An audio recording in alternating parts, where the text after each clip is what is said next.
আমি কি দিয়া বুঝাইতাম? আম পাতা, জাম পাতা, বড়ই পাতার কোনো অভাব নাই। কোনো পাতা দিয়া বড়ই, কোনো পাতা দিয়া গরম জল করে না। বড়ই পাতার পানি দিয়া কেন গরম জলটা করে?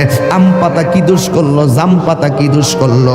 বড়ই পাতা দিয়া কেন গরম জল করা হয়? এই কথা দিয়ে কোনো মৌলবি কয় না। লাল কাপড়, নীল কাপড়, হলুদ কাপড়, কত কাপড় দেখলাম। কবরের কাপড়টা কেন ভাইজান সাদা? এই সাদা দিয়া কেন দাফন করা হয়? এই কথা দিয়ে পৃথিবীর কোনো মৌলবি কয় না রে। এ আমার যুবক,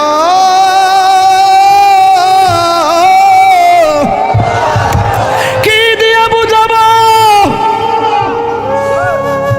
কবরটা কেমন ডেঞ্জারাস?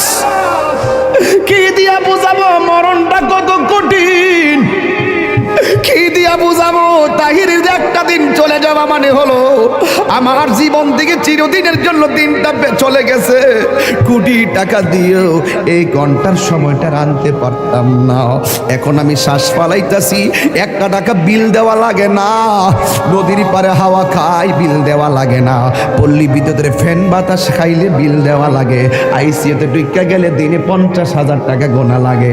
আমার আল্লাহ যে কত নিয়ামতের বাতাস আমরারে ঢুকাইতেছে, বাইরে কইরাইতেছে, একটা টাকা বিল নেই না। আল্লাহ কয় বিল লাগতো না, শুধুমাত্র তোরা 5 বার আইসা কপালটার মাটির মধ্যে লাগাইয়া দিবি। সুবহান রাব্বিয়াল আলা বলবি।